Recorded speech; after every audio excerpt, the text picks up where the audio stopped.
स्वः तत्सवितुर्वरेण्यं भर्गो देवस्य धीमहि धियो यो नः प्रचोदयात्। ॐ सहनाववतु सहनौ भुनक्तु सह वीर्यं करवावहै तेजस्विनावधीतमस्तु मा विद्विषावहै। ॐ शान्ति शान्ति शान्तिः। आज के स्वाध्याय में भर्तृहरि जी के एक श्लोक से प्रारंभ करेंगे। भर्तृहरि जी ने एक श्लोक लिखा है, यावत् स्वस्थमिदं शरीरमरुजं यावत् जरा दूरतो यावत् चेन्द्रिय शक्तिरप्रतिहता यावत् क्षयो नायुषः आत्मा श्रेयसी तावदेव विदुषा कार्यः प्रयत्नो महान् संदीप्ते भवने तु कूपखननं प्रत्युद्यमः कीदृशः। शार्दूल विक्रीडित छंद में लिखा हुआ है और इसका भावार्थ होता है कि यावत् स्वस्थमिदं शरीरमरुजं, कि जब तक यह शरीर स्वस्थ है और अरुजम अर्थात रोग रहित है, जब तक यह शरीर स्वस्थ है और रोग रहित है, यावत् जरा दूरतो, जब तक जरा अवस्था बुढ़ापा वृद्धावस्था, जब तक बुढ़ापा जो है वो दूर है, यावत् जरा दूरतो यावत् च इंद्रिय शक्ति ही अप्रतिहता, जब तक इंद्रिय की शक्ति आँख नाक कान ज्ञानेंद्रियाँ कर्मेंद्रियाँ, 5 ज्ञानेंद्रियाँ होती हैं जिसको हम 5 सेंसेस बोलते हैं ना, 5 ज्ञानेंद्रियाँ, 5 कर्मेंद्रियाँ, वाक पाणी पायु पाद उपस्थ, ठीक है, ये 5 कर्मेंद्रियाँ होती हैं। मन उभयेंद्रिय गिना जाता है, मन ज्ञानेंद्रिय भी होता है और कर्मेंद्रिय भी होता है। ज्ञानेंद्रियाँ वो जिनके माध्यम से हम ज्ञान प्राप्त करें, कर्मेंद्रियाँ वो जिनके माध्यम से हम कर्म करें, और मन क्योंकि ज्ञान प्राप्त भी करता है और कर्म का निष्पादन भी करता है, इसलिए मन उभयेंद्रिय होता है। मन ज्ञानेंद्रिय भी कहा जाता है, मन कर्मेंद्रिय भी कहा जाता है। तो भर्तृहरि जी कह रहे हैं कि यावच्च इंद्रिय शक्ति ही, जब तक हमारी इंद्रिय की शक्तियाँ अर्थात आँखों में देखने की शक्ति, नासिका में सूंघने की शक्ति, त्वचा में स्पर्श का अनुभव करने की शक्ति और कानों में सुनने की शक्ति इत्यादि जब तक अप्रतिहत है अर्थात जब तक बाधित नहीं हुई है, एक समय आता है जब हमारी शक्तियाँ बाधित होती जाती हैं। प्रकृति संसार वैसा का वैसा ही है, लेकिन धीरे धीरे आयु के जीवन के बढ़ने के साथ साथ, वय के बढ़ने के साथ साथ इंद्रिय शक्ति अपने आप क्षीण होती चली जाती है। तो यहाँ भर्तृहरि जी कह रहे हैं, यावत् चेन्द्रिय शक्तिरप प्रतिहता यावत् क्षयो नायुषा, जब तक आयु का क्षय होना प्रारंभ नहीं हुआ है, जब तक जीवन का शरण होना प्रारंभ नहीं हुआ है, जीवन अपनी समाप्ति की ओर नहीं बढ़ रहा है, तब तक आत्मा श्रेयसी तावदेव विदुषा कार्यः प्रयत्नो महान, आत्मा का उत्कर्ष तभी ही विद्वान मनुष्य को महान प्रयत्न पूर्वक कर लेना चाहिए, छोटा मोटा प्रयत्न नहीं, अत्यंत पुरुषार्थ कर लेना चाहिए, क्योंकि अत्यंत सुख के लिए अत्यंत पुरुषार्थ करने की आवश्यकता होती है। थोड़े से सुख के लिए थोड़े से पुरुषार्थ की आवश्यकता होती है। यहाँ से देवप्रयाग जाना है तो उतनी 12 किलोमीटर ही चलना पड़ेगा, यहाँ से दिल्ली जाना है तो 400-500 किलोमीटर चलना पड़ेगा। ऐसा ही है ना जीवन में। तो हमें जितना परिणाम चाहिए उस परिणाम के ही तुलना में, उस परिणाम को देखते हुए ही पुरुषार्थ करना पड़ता है। तो आत्मा श्रेयसी तावदेव विदुषा कार्यः प्रयत्नो महान, क्योंकि आत्मा का श्रेय ये कोई छोटा मोटा कार्य नहीं है, ये इतना बड़ा कार्य है जिसके लिए लोगों को जन्म जन्मांतर की यात्राएं लग जाती हैं। इसमें निरंतर प्रगति करने के लिए लोग दीर्घ काल तक श्रद्धा पूर्वक पुरुषार्थ करते हैं, तब जाकर के ये कार्य पूरा होता है।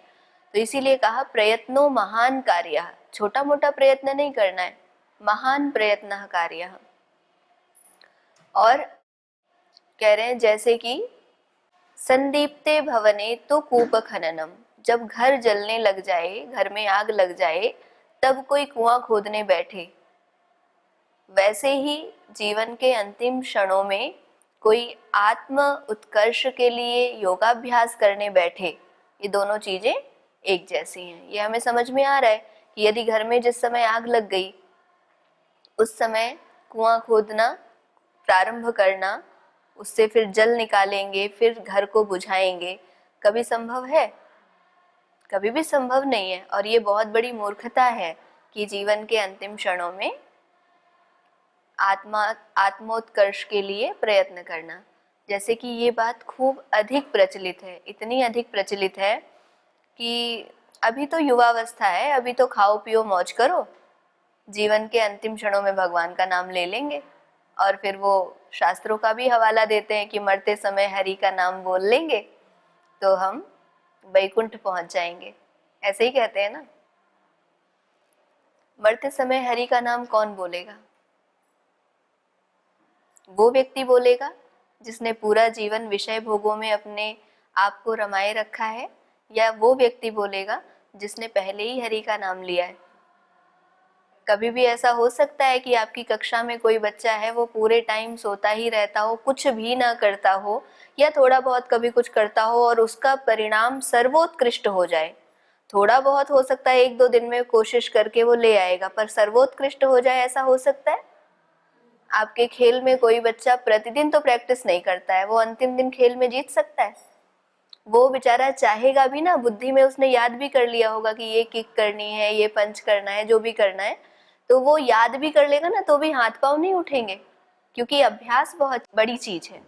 अभ्यास ऐसी चीज है कि न चाहते हुए बहुत सारे काम ऐसे करा देती है कि जिनको हम करना ही नहीं चाह रहे थे और जिनको हमने सोचा ही नहीं था, अभ्यास वशात हमारा अभ्यास छोटा सा पड़ जाता है, बैठे बैठे पेन को ऐसे ऐसे ऐसे ऐसे करने का।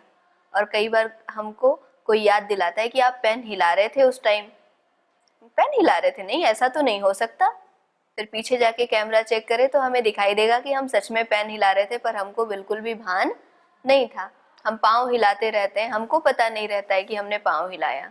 कई लोगों का अभ्यास होता है ऐसे थूक लगा करके और पेज पलटने का, और उनको बहुत पढ़े लिखे होते हैं। मैंने अभी कुछ ही दिन पहले वो जजेस का कुछ इंटरव्यू देख रही थी। बहुत बड़े एक डॉक्टर थे, लीवर के डॉक्टर, बहुत बड़े, उनका एक इंटरव्यू। वो भी अपना जब बता रहे थे ना, इतने बड़े डॉक्टर को नहीं पता है कि यहाँ कितने बैक्टीरियाज होते हैं, या पुस्तक की ये कितने सालों से रखी है, इस पे कितने जर्म्स हो गए होंगे, फिर भी उन्होंने ऐसे थूक लगाई और खोल लिया। बड़े बड़े राजनेता ये छोटे छोटे काम किसके कारण करते हैं? क्या उन्हें पता नहीं है? ये सब सिर्फ गलत अभ्यास पड़ गया, आदत गलत पड़ गई, तो उन्हें ये आभास ही नहीं हो रहा है कि वो कुछ गलत कर भी रहे हैं। तो अभ्यास की इतनी महिमा है कि चाहे महर्षि पतंजलि जी हो, चाहे भगवान श्री कृष्ण हो, सबने अपने अपने शास्त्रों में दो ही साधन बताए हैं आत्मोत्कर्ष के, और वो दो साधन है अभ्यास और वैराग्य। अभ्यासेन तु कौन्तेय वैराग्येण च गृह्यते, गीता में भगवान श्री कृष्ण ने कहा है कि अभ्यास से और वैराग्य से, ये दो ही साधन है जिससे हम अपने मन को नियंत्रित कर सकते हैं। कल हम बात कर रहे थे ना कि भ्राता मनः संयमः, मन का संयम जो है वो क्या है? भाई है। तो इस भाई को अपने पास रखने के लिए अभ्यास और वैराग्य की आवश्यकता होती है। और कैसा अभ्यास और वैराग्य? सतु दीर्घ काल नैरंतर्य सत्कारा सेवितो दृढ़ भूमि, निरंतरता से करना चाहिए। सबसे पहले दीर्घ काल, कैसा अभ्यास? लंबे समय तक का अभ्यास। जैसे हम अष्टाध्यायी पढ़ते हैं तो हमारा लंबे समय का अभ्यास होता है, तो रात को कोई सोते हुए भी उठा के पूछे ना, तो हम अष्टाध्यायी के सूत्र ऐसे ही सुना सकते हैं। स्वप्न में भी वो चीजें आ जाती हैं।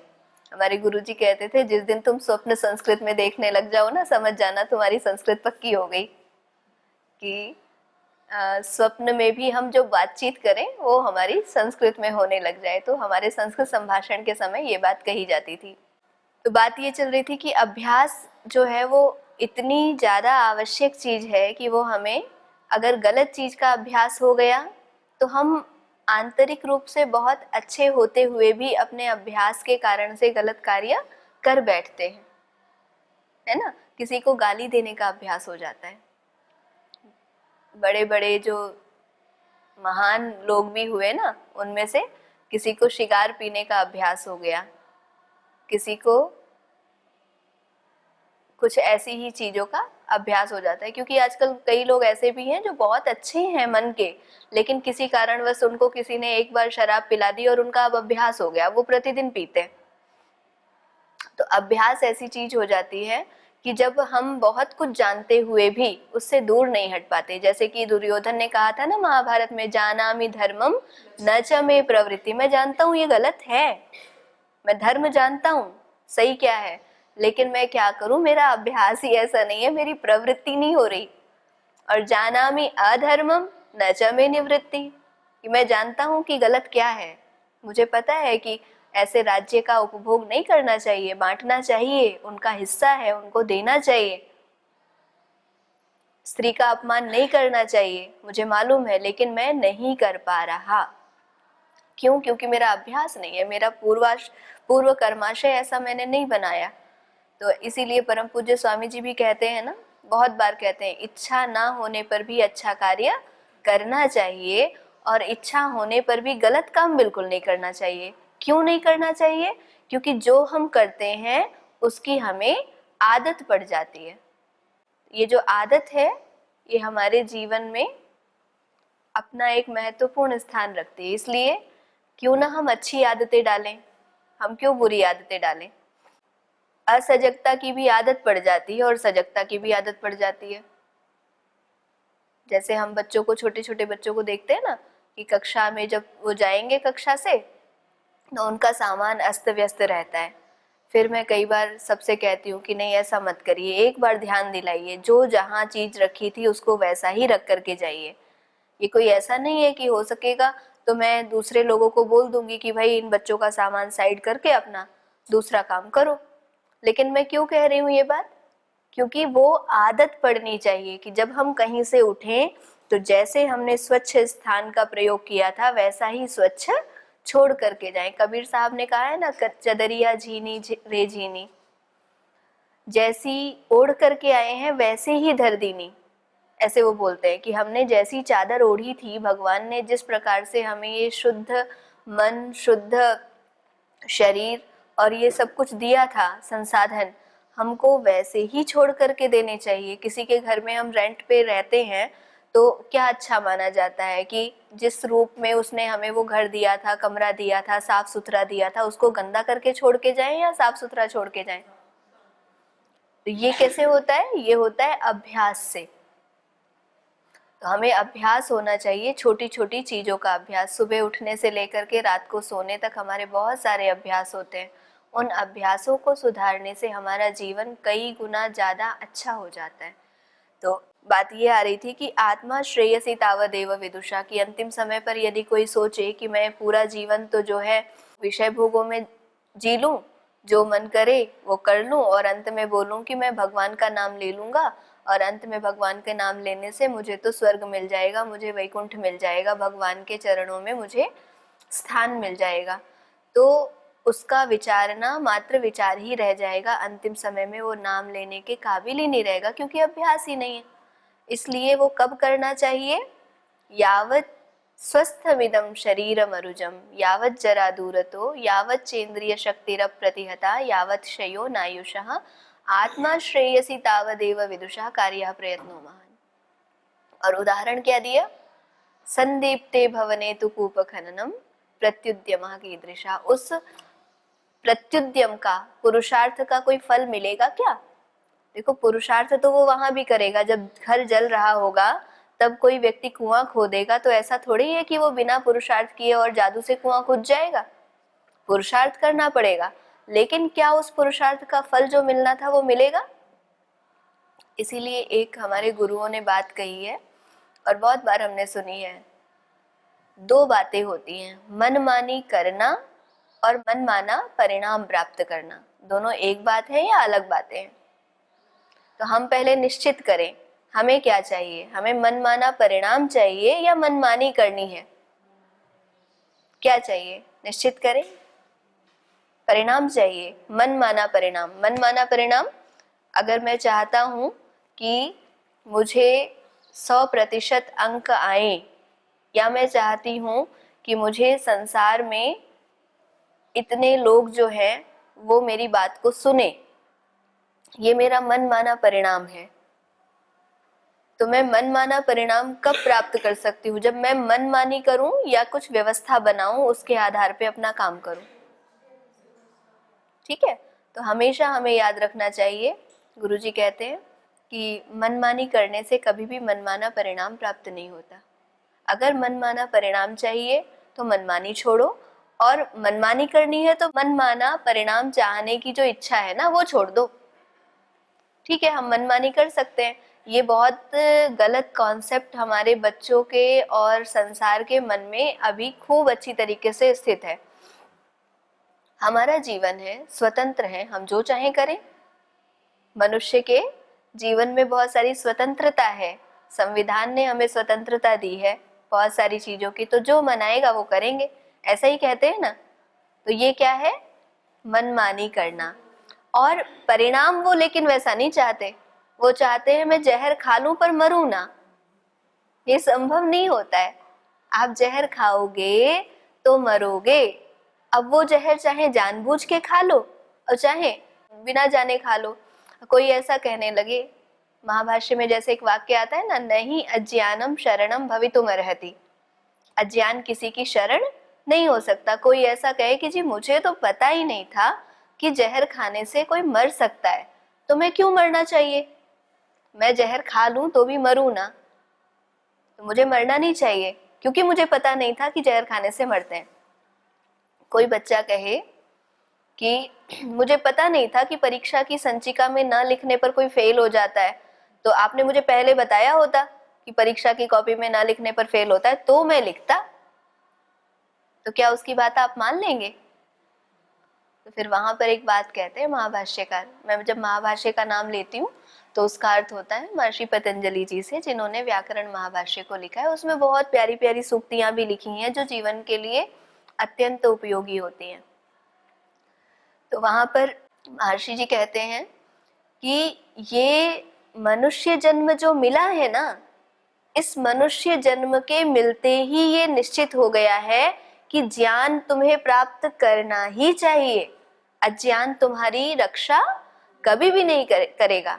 ये कह देना कि मैं जानती नहीं हूँ या मैं जानता नहीं हूँ, ये आपको थोड़ी देर के लिए मन की शांति देने के लिए तो ख्याल अच्छा है। वो कहते हैं ना, दिल बहलाने के लिए ख्याल अच्छा है, तो उसके लिए अच्छा है, सोच सकते हैं कि हमें क्या पता था ऐसा होने वाला है, हमें पहले बताना चाहिए था।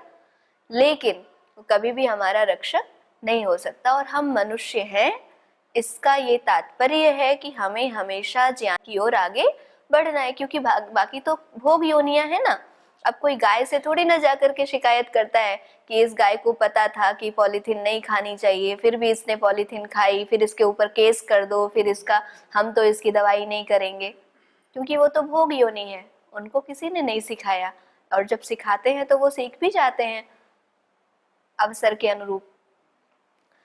लेकिन मनुष्य होने के नाते, क्योंकि मनुष्य में जानवरों से एक चीज अधिक है, सोचने विचार करने का सामर्थ्य अधिक है। मन उनको अधिक विकसित मिला है, बुद्धि उनको अधिक विकसित मिली है। प्रकृति की चीजों के पास में, पशु पंछियों के साथ में और वृक्षों के पास में ज्ञान तो है, लेकिन उनका वो ज्ञान प्रकृति प्रदत्त है, जितना कि उनके संरक्षण और संवर्धन के लिए आवश्यक है, उतना उनको ज्ञान हमसे भी ज्यादा है। हमसे भी कहीं ज्यादा है प्रकृति के पास ज्ञान, जिससे कि वो अपने आप को संरक्षित और संवर्धित कर सके। आप किसी भी पशु पक्षी को देख लीजिए, एक छोटे से चिड़िया के बच्चे को ही देख लीजिए, उसे चिड़िया को भी पता होता है कि अगर चिड़िया का बच्चा बीमार है तो उसे क्या ला करके खिला देना है और क्या नहीं खिलाना है। कुत्ता जो होता है अगर वो बीमार हो जाएगा तो वो आप उसको कहीं भी दूब खाते हुए देख सकते हो, वो तुरंत अपने आप दूब खाएगा। उसे किस वैद्य ने बताया है कि जब बीमार हो जाओ तब दूब खा लेना? किसी ने नहीं बताया, क्योंकि प्रकृति उनकी माँ है और माँ अपने जो ऐसे बच्चे होते हैं जिनको थोड़ा कम ज्ञान होता है, जो थोड़े अविकसित होते हैं, उन पे ज्यादा ध्यान देती है। और जिनको माँ ने सामर्थ्य प्रदान कर दिया, पढ़ा लिखा करके बड़ा कर दिया, उनकी ओर से थोड़ी निश्चिंत हो जाती है कि इनको तो मैंने वो सामर्थ्य दे दिया है, अब ये अपने आप सोचें, अपने आप विचारें, अपने आप काम करें। ऐसा ही है ना? तो सेम सिचुएशन हमारी यहाँ भी है कि पशु पंछी प्रकृति सबके पास अपने संतुलन की परिस्थितियां बनाए रखने के लिए एक व्यवस्था है, और मनुष्य को मस्तिष्क, मनन करने की शक्ति, ये दोनों चीजें दे करके भगवान ने ये कहा है कि मनुर्भव, तुम मनुष्य बन जाओ, माने तुम मनन करके काम करो ना। तुमको मन दिया है विकसित, उनको तो दिया ही नहीं है, तो उनके लिए तो कोई बात है ही नहीं। अब क्योंकि तुम्हें दिया है तो तुम इसका उपयोग करो, मनन करके काम करो। ऐसे ही नकल करके मत करने लग जाओ कि दूसरा कर रहा है तो मैं भी करूंगी या मैं भी करूंगा, ऐसा नहीं करना। तो बात यही चल रही थी कि हमें अपने उत्कर्ष के कार्यों को उसी समय करना चाहिए जब हमारे पास स्वस्थ शरीर है, जब तक हम रोगी नहीं हैं, जब तक हम अपनी इंद्रियों के सामर्थ्य का ठीक प्रकार से उपयोग कर सकते हैं, जब तक इंद्रियों का सामर्थ्य जो है वो समाप्त होने की ओर नहीं बढ़ रहा है, जब तक हमारे जीवन का क्षय नहीं हो रहा है, जब तक हम वृद्धि की अवस्था में हैं। तो इसका क्या मतलब हुआ कि जिस प्रकार भोजन हमारे प्रतिदिन की आवश्यकता होती है, जब से जन्म लेते हैं तुरंत ही भोजन हमारी आवश्यकता होती है, जिस प्रकार हमारे शरीर के लिए ऑक्सीजन हमारी तुरंत से ही आवश्यकता होती है। ऐसा कह सकते हैं कि अभी तो जन्म लिया है, थोड़े दिन रुक जाओ फिर ऑक्सीजन दे देंगे? कभी भी नहीं कह सकते, मूर्खता है ना ये। तो वैसे ही जन्म से ही हमारी ये आवश्यकता है कि हम अपने आत्मा के उत्कर्ष के लिए नित्य प्रतिदिन कुछ न कुछ करते जाएं। अगर हम नित्य प्रति आत्मोत्कर्ष के लिए काम नहीं करते हैं और सोचते हैं कि अंत में सब हो जाएगा, तो संदीप्ते भवने तु कूप खननम प्रत्युद्यमः व्यर्थः एव भवति।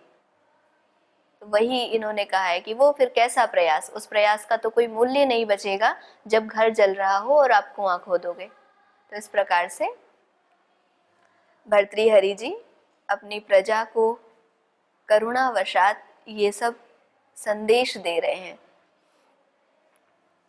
इसमें से किसी को कोई संशय, किसी के मन में कोई बात आ रही हो कि नहीं भर्तृहरि जी ने ये तो जो है समयानुकूल नहीं कहा, क्योंकि मैंने ये बात बहुत बार सुनी है। ये कोई भजन करने की उम्र है? ये कोई सन्यास लेने की उम्र है? ये कोई ध्यान करने की उम्र है? अभी तो खेलने कूदने की उम्र है, फिर कहेंगे अभी तो खाने पीने की उम्र है, फिर कहेंगे अभी तो मौज मस्ती करने की उम्र है। वास्तविकता तो ये है कि वो सब चीजें एक सीमित समय के लिए होती हैं। आप बच्चों की तरह पूरा जीवन खेल नहीं सकते, और खेलते हैं तो आप सामान्य नहीं माने जाएंगे, असामान्य माने जाएंगे। यदि कोई व्यक्ति पूरा जीवन बच्चों की तरह खेलता ही रहे, झुनझुना हिलाता रहे, कभी छोटी छोटी मोटर गाड़ियों से खेलता रहे, सोचो अगर आप लोग अभी बच्चों की तरह खेलने लग जाओ तो हमारे खुद के जो 10-12 साल के बच्चे, वो कहेंगे हमारे सारे टीचर्स पागल हो गए क्या? यही सोचेंगे ना, क्योंकि उसकी एक उम्र है, वो सीमित है। यौवनावस्था की अपनी उम्र है, उसमें जो आपको काम करने हैं, ना तो वो आप बाल्यावस्था में करोगे, ना तो कोई बहुत अधिक वृद्धावस्था में करोगे। वृद्धावस्था में भी काम करने की कुछ उम्र है, उसमें हम आराम से देखते हैं कि कुछ हमारे जो बड़े लोग हैं वो बैठते हैं, अपने बच्चों को कहानियाँ सुनाते हैं, शिक्षाएं देते हैं, उनके वो कार्य निवृत्त हो चुके होते हैं, तो उसकी अपनी उम्र है। पर आप ये देखो कि ये जो अध्यात्म विद्या है, जो आत्मोत्कर्ष का विषय है, उसकी कोई उम्र नहीं है। क्यों उम्र नहीं है? क्योंकि जिस प्रकार ये ऑक्सीजन हमें प्राण दे करके शरीर को जीवित रखती है, वैसे ही ज्ञान हमारी आत्मा को जीवित रखता है। जीवित रखता है कहने का मतलब है निरंतर उसका उत्कर्ष करता है। तो इसलिए कभी भी ये नहीं सोचना चाहिए कि अभी तो हमारी उम्र ही क्या है, अभी तो बहुत उम्र बाकी है, कर लेंगे साधना, कर लेंगे ध्यान, कर लेंगे उपासना, अभी यज्ञ क्यों करना है? क्या हमने वायु का उपयोग करना छोड़ा? तो वायु के शोधन के लिए यज्ञ क्यों ना करें? क्या हमने धरती पे चलना छोड़ा, धरती को प्रदूषित करना छोड़ा? प्रतिदिन प्रतिदिन प्रदूषित कर रहे हैं हम। तो हम उसको प्रदूषण से मुक्त करने के लिए ऋषियों द्वारा बनाई गई पद्धति जो यज्ञ है उसका अनुष्ठान क्यों ना करें? और नहीं करते हैं तो हम पाप चढ़ा लेते हैं अपने ऊपर। तो इसीलिए आत्मा के उत्कर्ष के लिए नित्य प्रति हमें प्रयत्नशील रहना चाहिए और श्रद्धा पूर्वक प्रयत्नशील रहना चाहिए, निरंतर प्रयत्नशील और दीर्घ काल तक प्रयत्नशील रहना चाहिए। तो आगे की बातें हम अगले संवाद में करेंगे। आज यहीं विराम लेते हैं। ओम शांति शांति शांति।